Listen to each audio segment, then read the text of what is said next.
प्रिय विद्यार्थियों, पिछले बीए पार्ट सेकंड के संसाधन भूगोल के अंतर्गत हमने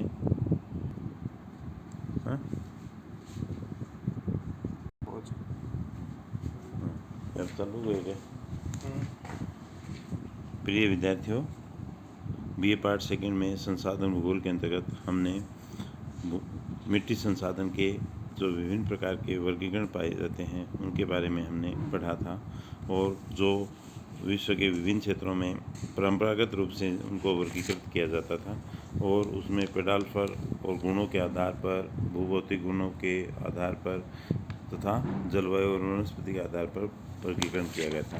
अब इसी क्रम में हम अगले जो मिट्टियों के नवीनतम वर्गीकरण का अध्ययन करते हैं, जिसमें संयुक्त राज्य अमेरिका के कृषि विभाग द्वारा 1960 में इस वर्गीकरण को प्रस्तुत किया गया, जो मुख्य रूप से 10 भागों में वर्गीकृत किया गया है, जिसमें विभिन्न प्रकार के क्रमबद्ध रूप से और उसकी मॉर्फोलॉजी के अनुसार या उसके आकारिकी के अनुसार, रंग के अनुसार, उसके गठन के अनुसार आधार पर उसको वर्गीकृत करने का प्रयास किया गया है।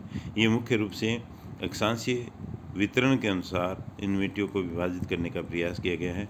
इनके मुख्य वर्ग तथा उपवर्गों को एवं समूह के आधार पर इनका वर्गीकरण किया गया है। अक्षांशीय क्रमानुसार विभाजन जो किया गया है उसमें निम्न प्रकार हम उसका अध्ययन करते हैं, और संक्षेप में उसको मैं आपको बताता हूँ कि किस प्रकार से उनके वितरण पाए जाते हैं, और आप मानचित्र में भी उसका अध्ययन कर सकते हैं जो आपको इस वीडियो के अंतर्गत बनाया हुआ है। पहला आता है वर्गीकरण आता है ऑक्सीसॉल्स। ये मिट्टियाँ मुख्य रूप से उष्णकटिबंधीय एवं निम्न अक्षांशों के क्षेत्रों में पाई जाती हैं, मुख्य रूप से भूमध्य रेखा के दोनों ओर के क्षेत्रों में तथा 0 डिग्री अक्षांश से लेकर के 10 डिग्री से 20 डिग्री उत्तरी अक्षांशों तथा दक्षिण अक्षांशों के क्षेत्रों में इनका वितरण पाया जाता है। ये मुख्य रूप से लगभग 9.2% भूभाग पर इनका विस्तार पाया जाता है।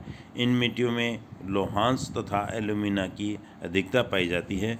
तो ये मुख्य रूप से ये मिट्टियाँ हैं, ये पेडाल फल जो मिट्टियाँ पाई जाती हैं उन्हीं की श्रेणी के अंतर्गत पाई जाती हैं। इन मिट्टियों की जो प्रमुख विशेषताएं पाई जाती हैं कि ये अत्यधिक मात्रा में जो जल होता है उसको अवशोषित कर लेती हैं और उपजाऊ भी होती हैं, लेकिन इनमें कुछ जो कमियां भी पाई जाती हैं, जिसमें जैसे उपजाऊपन होता है, कुछ क्षेत्रों में घुलनशीलता के कारण ये उपजाऊ ऊपर की जो सतह होती है उपजाऊ नहीं रहती है, निचले की ओर चली जाती है, जिसमें जैसे मुख्य रूप से लेटराइट जो मिट्टियाँ होती हैं इस श्रेणी के अंतर्गत आती हैं।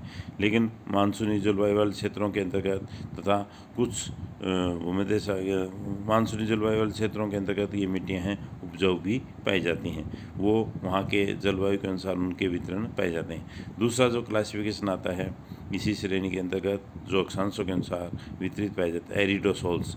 ये मुख्य रूप से विश्व के विभिन्न और व्यापक क्षेत्रों में फैली हुई पाई जाती हैं। उष्णकटिबंधीय जो शुष्क मरुस्थलीय जो क्षेत्र पाए जाते हैं, जैसे सहारा का मरुस्थलीय प्रदेश पाया जाता है, अरब का जो मरुस्थलीय प्रदेश पाया जाता है, थार का जो मरुस्थलीय प्रदेश पाए जाते हैं, कालाहारी के मरुस्थलीय प्रदेश पाए जाते हैं, मैक्सिको और एटाकामा के जो मरुस्थलीय प्रदेश पाए जाते हैं, इन प्रदेशों में इनके विस्तार पाए जाते हैं। ये विश्व के लगभग 19.2% भूभाग पर इनका विस्तार पाया जाता है। मुख्य रूप से बलुई मिट्टियाँ, पीली मिट्टियाँ, शुष्क और अर्ध शुष्क मिट्टियाँ जो पाई जाती हैं इस श्रेणी के अंतर्गत पाई जाती हैं। ये मुख्य रूप से अधिकांशतः मरुस्थलीय प्रदेशों के अंतर्गत ही पाई जाती हैं। कुछ क्षेत्रों के अंतर्गत जलोढ़ मिट्टियों को भी इस श्रेणी के अंतर्गत पाया जाता है, जो शुष्क और अर्ध शुष्क पाई जाती हैं, और जो अर्ध मरुस्थलीय जो क्षेत्र पाए जाते हैं उनके अंतर्गत इनके विस्तार पाए जाते हैं, जैसे गंगा, ब्रह्मपुत्र और सतलुज के मैदानी प्रदेश पाए जाते हैं। उस क्षेत्र की जो ऊपरी दोआब के जो क्षेत्र पाए जाते हैं, इसी प्रकार से नील अफ्रीका महाद्वीप में नील नदी के जो बेसिन प्रदेश पाए जाते हैं, जहाँ पर अर्ध शुष्क के जो मरुस्थलीय दशाएँ पाई जाती हैं, उन क्षेत्रों के अंतर्गत इस प्रकार की मिट्टियाँ पाई जाती हैं। ये मिट्टियाँ होती हैं उपजाऊ होती हैं, लेकिन ह्यूमस और वनस्पतिक अंशों की इसमें कमी पाई जाती है, लेकिन जल की आपूर्ति होने के कारण इसमें उपजाऊपन होता है, बढ़ सकता है। दूसरा इसका अगला क्लासिफिकेशन आता है मॉलिसॉल्स। ये भी शीतोष्ण कटिबंधीय जो प्रदेश पाए जाते हैं या मध्य अक्षांशों की जो मिट्टियाँ हैं पाई जाती हैं। इनका विस्तार मुख्य रूप से 20 से 25 डिग्री उत्तरी अक्षांशों से लेकर के 45 डिग्री उत्तरी अक्षांशों तक के जो क्षेत्र पाए जाते हैं, उन क्षेत्रों के अंतर्गत ये पाई जाती हैं। इन्हें समशीतोष्णकटिबंधीय प्रदेश की मिट्टियाँ भी कहा जाता है। ये विश्व के 9% भूभाग पर मुख्य रूप से पाई जाती हैं। इन्हें स्टेपी मिट्टियाँ एवं चरणोजम मिट्टियों के रूप में भी जाना जाता है। तो स्टेपी मिट्टियाँ हैं, प्रेरीज घास के मैदानी प्रदेश पाए जाते हैं, स्टेपीज घास के मैदानी प्रदेश पाए जाते हैं, या शीतोष्णकटिबंधीय जो घास के प्रदेश पाए जाते हैं उन प्रदेशों के अंतर्गत पाई जाने वाली ये मिट्टियाँ हैं मुख्य रूप से गिनी जाती हैं। इन्हें भी वर्गों एवं उपवर्गों के अंतर्गत विभाजित किया जाता है। जैसे जैसे वर्षा का और जलवायु का प्रभाव पाया जाता है, आंतरिक क्षेत्रों में ये मिट्टियाँ होती हैं शुष्क हो जाती हैं। कुछ क्षेत्रों के अंतर्गत जहाँ पर वर्षा अधिक होती है वहाँ पर वनस्पतिक अंश और जैविक अंश अधिक पाए जाते हैं और वहाँ पर मिट्टियाँ होती हैं उपजाऊ होती हैं, जिनमें गेहूँ का, मक्का का, जई का, ज्वार का इनका उत्पादन किया जा सकता है। फिर अगला जो क्लासिफिकेशन आता है वो आता है एल्फी-सॉल्ट्स। ये विश्व के लगभग 15% भूभागों पर निम्न मध्य अक्षांशों के क्षेत्रों में पाई जाती हैं। ये भी मुख्य रूप से जो क्षेत्र पाए जाते हैं 20 डिग्री अक्षांशों से लेकर के 45 और 60 डिग्री उत्तरी अक्षांशों तक इनके विस्तार पाए जाते हैं। इनमें मुख्य रूप से भूरी, काली मिट्टियाँ, कथई मिट्टियाँ, लाल और वन तथा घास के जो क्षेत्र होते हैं उनमें पाई जाने वाली मिट्टियाँ होती हैं। ये मिट्टियाँ मुख्य रूप से वनों के क्षेत्रों में और घास के मैदान के जो प्रदेश होते हैं उष्णकटिबंधीय और शीतोष्णकटिबंधीय क्षेत्रों के मध्यवर्ती क्षेत्रों में पाए जाने वाले वनस्पतियों के क्षेत्रों में ये मिट्टियाँ हैं पाई जाती हैं। इनकी उर्वरता मध्यम पाई जाती है और भूमध्य सागर के आसपास के जो क्षेत्र पाए जाते हैं उनके क्षेत्रों में भी एशिया महाद्वीप में, अफ्रीका महाद्वीप में, यूरोप महाद्वीप के जो क्षेत्र पाए जाते हैं, इसी प्रकार से रेड बेसिन के आसपास के जो क्षेत्र पाए जाते हैं, भारत के भी कुछ क्षेत्रों के अंतर्गत इस प्रकार की जो मिट्टियाँ हैं पाई जाती हैं। इसमें काली मिट्टियाँ हैं, लाल मिट्टियाँ हैं, वो मुख्य रूप से गिनी जाती हैं। फिर आता है अगला क्लासिफिकेशन आता है एंटीसॉल्ट्स। इस मिट्टियों को मुख्य रूप से अपक्षित मिट्टियाँ कहा जाता है, क्योंकि अत्यधिक मात्रा में अपर्दन और अपक्ष के प्रभाव के कारण ये मिट्टियाँ होती हैं अपक्षित हो जाती हैं। विश्व के 8.5% क्षेत्रों के अंतर्गत इनका विस्तार पाया जाता है। इनमें भी लोहांश और एल्यूमिनियम की अधिकता पाई जाती है। निक्षालन प्रक्रियाओं का इस पर प्रभाव पाया जाता है।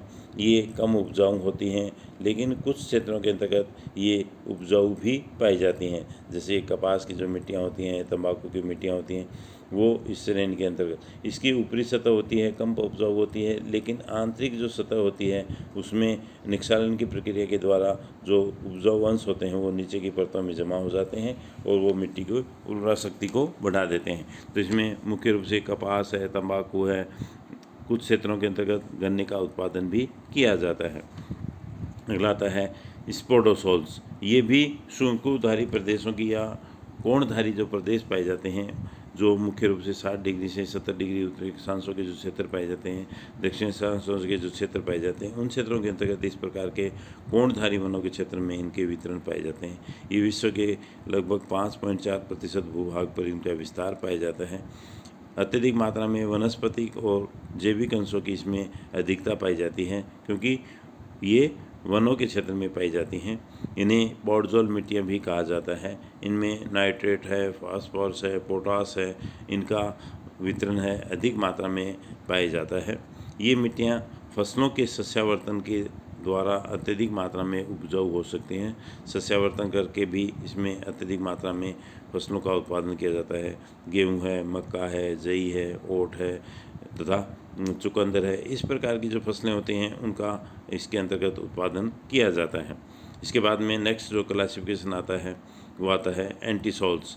एंटीसॉल्ट्स हैं ये नवीन और अविकसित मिट्टियों की श्रेणी के अंतर्गत रखा जाता है। ये विश्व के विभिन्न क्षेत्रों में ऊपरी सन स्तर पर या ऊपरी जो लेयर पाई जाती है, जो प्रोफाइल्स पाई जाती हैं, उसमें ऊपर की जो सतह पाई जाती है, ऊपरी सतह की जो मिट्टियाँ होती हैं उसे कहा जाता है। ये मुख्य रूप से जहाँ पर विभिन्न प्रकार के तापमान के, वर्षा के और जलवायु के जो परिवर्तन होते हैं अत्यधिक मात्रा में पाए जाते हैं, उन क्षेत्रों के अंतर्गत चट्टानों के तोड़ फोड़ होने के कारण या विभिन्न प्रकार की जो प्राकृतिक जो परिवर्तन होते हैं उन प्राकृतिक परिवर्तनों से सेलों में विघटन होता है और उनसे मिट्टियों का निर्माण होता है। तो पर्वतीय जो क्षेत्र पाए जाते हैं उन क्षेत्रों के अंतर्गत या उष्णकटिबंधीय और शीतोष्णकटिबंधीय जो मरुस्थलीय क्षेत्र पाए जाते हैं उन क्षेत्रों के अंतर्गत इस प्रकार की मिट्टियाँ पाई जाती हैं। इन्हें अविकसित मिट्टियाँ भी कहा जाता है। ये विश्व के 12.5% भूभाग पर पाई जाती हैं। जैसे मरुस्थलीय प्रदेशों की जो मिट्टियाँ पाई जाती हैं, कुछ क्षेत्रों में जो लोएस्ट मिट्टियाँ पाई जाती हैं वो इस श्रेणी के अंतर्गत आती हैं। जैसे मंगोलिया का जो मरुस्थलीय प्रदेश पाया जाता है, फ्रांस का अल्सेस प्रांत पाया जाता है, मेक्सिको जो मरुस्थलीय प्रदेश पाए जाते हैं, वो इन क्षेत्रों के अंतर्गत इस प्रकार की मिट्टियाँ पाई जाती हैं। कुछ क्षेत्रों के अंतर्गत उष्णकटिबंधीय जो मरुस्थलीय प्रदेश पाए जाते हैं, उन क्षेत्रों में थार का जो मरुस्थलीय प्रदेश पाया जाता है, अरब के मरुस्थलीय प्रदेश पाए जाते हैं, उन क्षेत्रों में भी इनके जमाव पाए जाते हैं। कुछ हिम नदियों के निक्षेप के कारण भी इस प्रकार की, क्योंकि जो हिम नदियाँ होती हैं वो प्रवाहित होती है और जब वो आकर के मैदानी प्रदेशों में पिघल जाती है तो अपने साथ लाए हुए जो जलोढ़ पदार्थ होते हैं उनको निर्माण करने से या उनके निक्षेप करने से भी इन मिट्टियों का निर्माण होता है। इसके बाद में अगला जो क्लासिफिकेशन आता हुआ है इंसेप्टिसॉल्स, ये भी कम विकसित मिट्टियाँ होती हैं। ये भी विश्व के 16% भूभागों पर पाए जाते हैं। इन्हें उत्तरी जो 70 डिग्री उत्तरी अक्षांशों के से 90 डिग्री उत्तरी अक्षांशों के तक के जो क्षेत्र पाए जाते हैं, जैसे साइबेरिया प्रदेश पाया जाता है, टुंड्रा प्रदेश पाए जाते हैं, कनाडा के जो प्रदेश पाए जाते हैं, न्यूजीलैंड के प्रदेश पाए जाते हैं, दक्षिण में भी जो दक्षिण अमेरिका के महाद्वीप के जो कुछ क्षेत्र पाए जाते हैं, अर्जेंटीना और के आसपास के जो क्षेत्र पाए जाते हैं, उन क्षेत्रों के अंतर्गत ये इस प्रकार की मिट्टियाँ पाई जाती हैं। इन्हें भी वर्गों और उपवर्गों में विभाजित किया जाता है। इन्हें आर्द्र मिट्टियाँ कहा जाता है, क्योंकि यहाँ पर वर्षा तो कम होती है लेकिन आर्द्रता की मात्रा है यहाँ पर अधिक मात्रा में पाई जाती है। यहाँ पर जलवायु पाई जाती है, टुंड्रा प्रकार की जलवायु पाई जाती है। लगभग 7 से 9 महीने तक यहाँ पर कम तापमान या हिम का जमाव होता रहता है और हिम नदियाँ होती हैं वो इन क्षेत्रों में, या नदियों के मुहाने होते हैं वो जम जाते हैं और जमने के कारण वहाँ पर कुछ मिट्टियाँ होती हैं वो निक्षेपित हो जाती हैं और उनकी निक्षेपित होने से वहाँ पर विभिन्न प्रकार की मिट्टियों की जमा हो जाते हैं। लेकिन 2 या 3 महीने में सूर्य की उत्तरायण की स्थिति के कारण ये पिघल जाती हैं या जल के पिघलने से ये मिट्टियाँ होती हैं। कुछ छोटी छोटी वनस्पतियों के रूप में या छोटी जो फसलें होती हैं उनका उत्पादन इन क्षेत्रों के अंतर्गत किया जाता है, लेकिन इनकी उत्पादकता है वो कम पाई जाती है। उसके बाद में नेक्स्ट क्लासिफिकेशन आता है वर्टिसॉल्स। इससे वर्टिसॉल्स जो मिट्टियाँ पाई जाती हैं ये भी विश्व के विभिन्न क्षेत्रों में फैली हुई पाई जाती हैं। इन मिट्टियों के अंतर्गत चिकायुक्त या जमाव से बनी हुई, जिसमें विभिन्न प्रकार के अपर्दनकारी जो शक्तियाँ होती हैं उसके निक्षेप के कारण ये मिट्टियाँ होती हैं बनती हैं। तो यदि उसमें गीलापन पाया जाता है या आर्द्रता की मात्रा पाई जाती है या वर्षा हो जाती है या नदियों के प्रवाह के द्वारा ये चिकायुक्त मिट्टियाँ बन जाती हैं। जो शुष्क मरुस्थलीय प्रदेश होते हैं उन शुष्क मरुस्थलीय प्रदेशों के अंतर्गत सवाना है या उष्णकटिबंधीय जो मरुस्थलीय प्रदेश पाए जाते हैं उन क्षेत्रों के अंतर्गत भी ये मिट्टियाँ हैं पाई जाती हैं। कुछ क्षेत्रों के अंतर्गत जैसे काली मिट्टियाँ होती हैं वो भी वहाँ पर स्थानीय दशाओं के अनुसार, जैसे भारत में गुजरात के आसपास के जो क्षेत्र, मध्य प्रदेश के आसपास के क्षेत्र पाए जाते हैं वहाँ पर लावा मिट्टियों के जो काली मिट्टियाँ पाई जाती हैं, कपास उत्पादन की दृष्टि से ये उपजाऊ हैं मिट्टियाँ पाई जाती हैं। लेकिन ये अत्यधिक मात्रा में सवाना और उष्णकटिबंधीय जो क्षेत्र पाए जाते हैं उनमें पॉकेट्स के रूप में ही या छोटी छोटी पेटियों के रूप में ही छोटे क्षेत्रों के अंतर्गत ये मिट्टियाँ हैं पाई जाती हैं। वहाँ पर विभिन्न प्रकार की जो खाद्यान्न फसलें होती हैं या मोटे अनाज की जो फसलें होती हैं उनका उत्पादन भी बाजरा है, मक्का है, किसावा है, इस प्रकार की फसलें होती हैं वहाँ पर उत्पादित की जाती हैं। उसके बाद में आता है हिस्टोसॉल्स। ये भी जैविक मिट्टियाँ होती हैं। इन्हें भी मध्य अक्षांशों के जो क्षेत्र पाए जाते हैं जहाँ पर विभिन्न प्रकार की जलवायुगत प्रभाव पाए जाते हैं उन क्षेत्रों के अंतर्गत इस प्रकार के निक्षेप से बनी हुई जो मिट्टियाँ होती हैं वो गर्तों के जो आसपास के नदियों के जमाव के क्षेत्र पाए जाते हैं या आंतरिक जो झीलों के क्षेत्र पाए जाते हैं या बहती हुई हवा के द्वारा जो निक्षेपित गड्ढे होते हैं उनके क्षेत्रों में इस प्रकार की मिट्टियाँ होती हैं पाई जाती हैं। जैसे चीन के अंतर्गत हांगो जो नदी के बेसिन प्रदेश पाया जाता है उसमें हांगो नदी के बेसिन प्रदेश के द्वारा या पीली मिट्टी का जमाव हो जाता है। फ्रांस में, यूरोप में अल्सेस प्रांत के क्षेत्रों में, इसी प्रकार से कैलिफोर्निया के क्षेत्रों में भी ये मिट्टियाँ होती हैं या कुछ क्षेत्रों में अरब के जो मरुस्थलीय प्रदेश पाया जाता है और मरुदान के रूप में ये मिट्टियाँ होती हैं पाई जाती हैं। कुछ जैविक अंशों से बनी होने के कारण ये उपजाऊ होती हैं, और गर्तों के होने के कारण वहाँ पर कुछ मात्रा में जल भी उपलब्ध हो जाता है, तो वहाँ पर इन मिट्टियों में अच्छा उत्पादन किया जा सकता है। लेकिन इनके जो क्षेत्र होते हैं वो कम ही विस्तृत पाए जाते हैं। फिर उसके बाद में अगला जो क्लासिफिकेशन अब आता है एंडोसोल्स। ये एंडोसोल्स मिट्टियाँ होती हैं, मुख्य रूप से ज्वालामुखी उद्गार से बनी हुई मिट्टियाँ होती हैं, और ज्वालामुखी के क्षेत्रों में, भूकंप प्रभावित क्षेत्रों के अंतर्गत इनके निक्षेप से बनी हुई ये मिट्टियाँ पाई जाती हैं। इसमें भी नमी धारण करने की क्षमता अधिक पाई जाती है, क्योंकि नवीन मिट्टियाँ होती हैं और विभिन्न प्रकार के अपक्षय और अपरदन के प्रभाव होते हैं कम पाए जाते हैं, और यहाँ इनमें जो ऊपरी सतह होती है वो मोटे कणों वाली होती है। इस कारण से ये नमी धारण करने की क्षमता इसमें अधिक पाई जाती है। ये मिट्टियाँ होती हैं उर्वरता की दृष्टि से भी अम्लीय और क्षारीय पदार्थ अधिक होने के कारण तथा उपजाऊ मैग्नीशियम, फॉस्फेट आदि अधिक होने के कारण ये अधिक उर्वरता वाली मिट्टियाँ भी होती हैं। जिन क्षेत्रों के अंतर्गत जैसे गन्ना होता है, अनानास की खेती है, वो इसके अंतर्गत आराम से या खूब अधिक मात्रा में की जाती है, लेकिन इनके वितरण क्षेत्र होते हैं विश्व के अंतर्गत कम ही पाए जाते हैं। अगला जो हम टॉपिक जो पाया जाता है, जिसका हम अध्ययन करना चाहते हैं, वह है मिट्टी संसाधन का उपयोग। हमने वर्गीकरण का अध्ययन कर लिया कि विश्व के विभिन्न क्षेत्रों में किस प्रकार की मिट्टियाँ पाई जाती हैं। मानचित्र में यदि आप उसको देखना चाहें तो देख सकते हैं कि किस किस प्रकार के क्लासिफिकेशन है वो पाए जाते हैं, और छोटे छोटे पॉकेट्स के रूप में या बड़े बड़े पॉकेट्स के रूप में, पेटियों के रूप में ये मिट्टियों के प्रदेश हैं पाए जाते हैं। अब उन मिट्टी संसाधन का हम उपयोग कैसे करते हैं? मिट्टी संसाधन मानव सभ्यता के विकास के समय से ही ये अत्यधिक मात्रा में इसका उपयोग किया जा रहा है। जैसे जैसे मानव ने अपना स्थायी निवास बनाया तो उसने कृषि कार्य प्रारंभ कर दिया, और कृषि कार्य के साथ साथ ही इसका महत्व बढ़ता गया। कृषि के साथ साथ दूसरा पशुपालन व्यवसाय अधिक होने के कारण भी मिट्टियाँ अधिक महत्वपूर्ण हो जाती हैं, क्योंकि पशु संसाधन है वह भी मिट्टी संसाधन पर ही निर्भर करता है। दूसरा विभिन्न प्रकार के जैसे घर बनाने का, जिन क्षेत्रों के अंदर जिस प्रकार की मिट्टियाँ पाई जाती हैं, जिस प्रकार के वहाँ के जो भौतिक संसाधन पाए जाते हैं, उसी प्रकार के ही मकान होते हैं या आवास होते हैं वो बनाए जाते हैं। जैसे कुछ क्षेत्रों के अंतर्गत मिट्टियों के मकान बनाए जाते हैं, पत्थर के मकान बनाए जाते हैं, या लकड़ी के मकान बनाए जाते हैं, या जहाँ पर मिट्टी नहीं मिलती है वहाँ बर्फ़ के मकान भी बनाए जाते हैं। तो इस प्रकार से जो मिट्टी संसाधन पाया जाता है, विश्व के जो भी उपजाऊ या नदी घाटी बेसिन प्रदेश पाए जाते थे, उन नदी घाटी बेसिन प्रदेशों में मानव ने बसाव शुरू किया, और उसका 10,000 वर्ष पूर्व से लेकर के वर्तमान समय तक इसका महत्व भी बढ़ता जा रहा है। 7,000 वर्ष पूर्व सभ्यता के जो विकास हुए, सिंधु घाटी है, चीन है, दजला फरात के जो क्षेत्र पाए जाते हैं, उन क्षेत्रों के अंतर्गत विशेषीकरण के कारण ही, ये स्पेशलाइजेशन के कारण अत्यधिक मात्रा में इन मिट्टियों का अध्ययन किया गया, और मिट्टियों की उपयोगिता और उपादेयता भी बढ़ती गई। जैसे उष्ण और आर्द्र प्रदेश की जो मिट्टियाँ पाई जाती हैं वो मुख्य रूप से विषुवत रेखीय प्रदेशों में, जैसे लेटेराइट है या लाल मिट्टी है, पीली मिट्टी है, इस प्रकार की मिट्टियाँ होती हैं पाई जाती हैं। इनकी उत्पादन क्षमता अलग प्रकार की पाई जाती है, और अत्यधिक मात्रा में ये उपजाऊ भी होती हैं, लेकिन इसमें जल और के अवशोषण की प्रवृत्ति होती है, अधिक मात्रा में पाई जाती है, तो ये मिट्टियाँ होती है अधिक उपजाऊ भी हो सकती हैं। लेकिन कॉफ़ी है या विभिन्न प्रकार के जो फलदार पौधे होते हैं उनकी खेती के लिए अधिक उपयोगी मानी जाती हैं। फिर आता है उपोष्ण या वनों और घास स्थलों की मिट्टियाँ।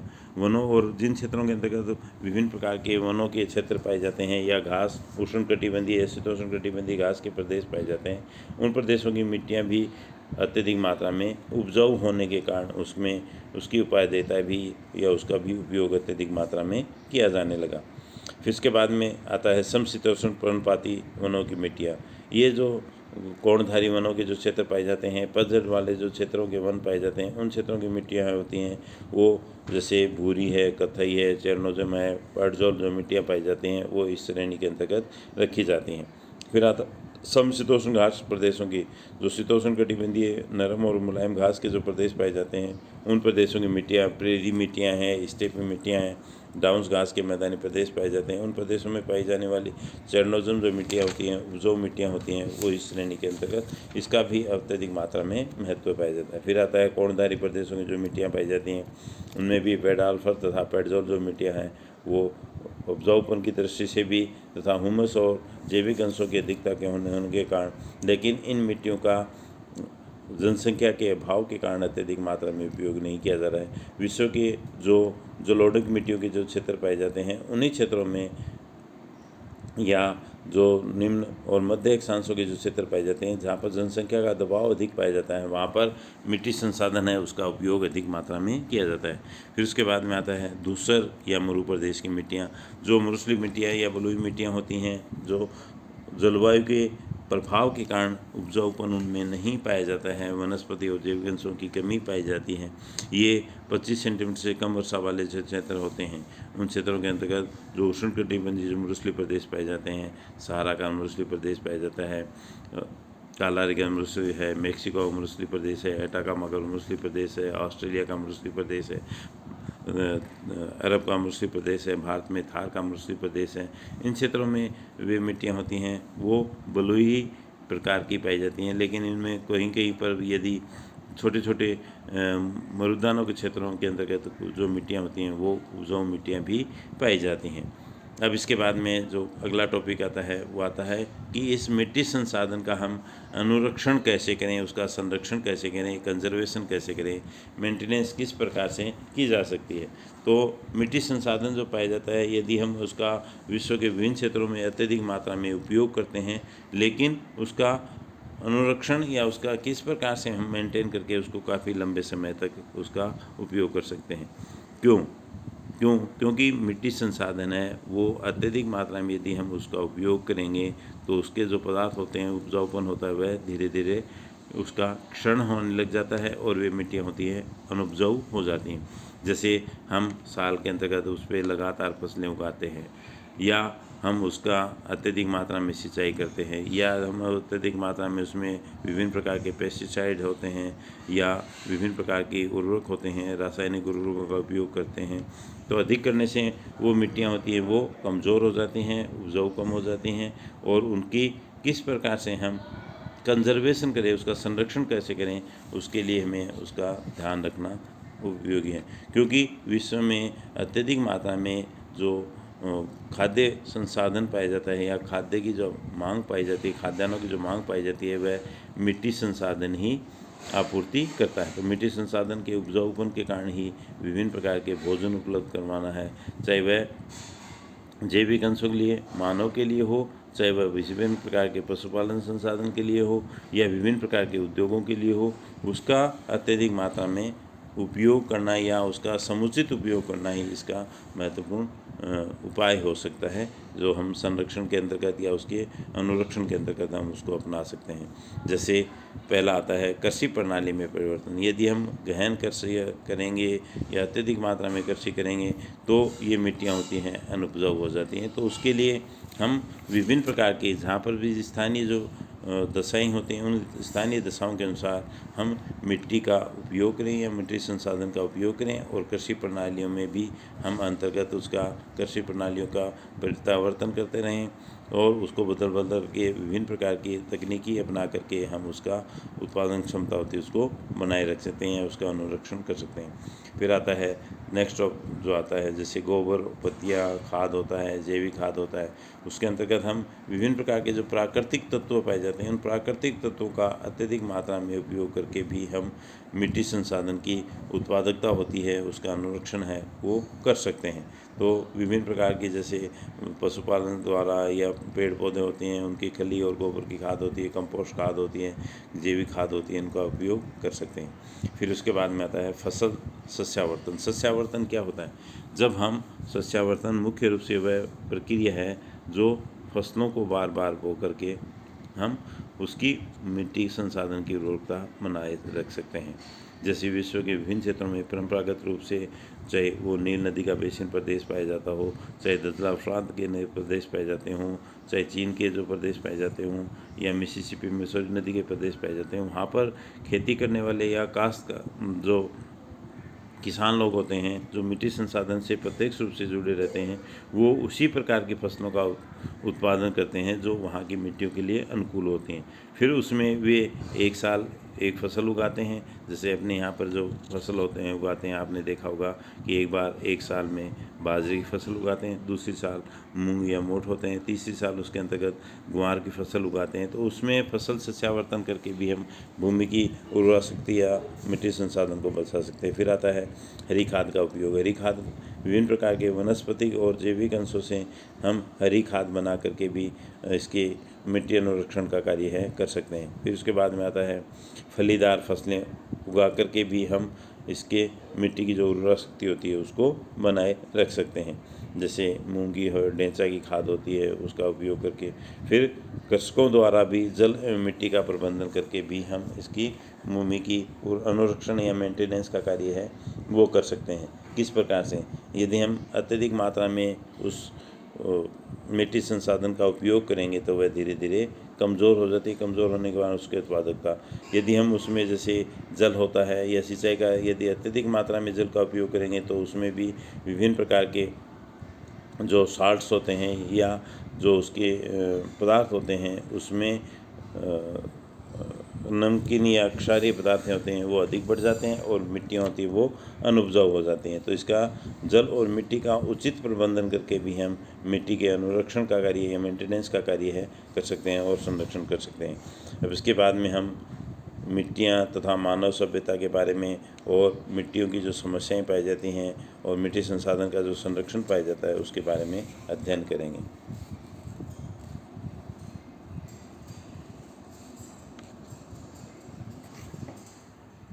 ईशांत,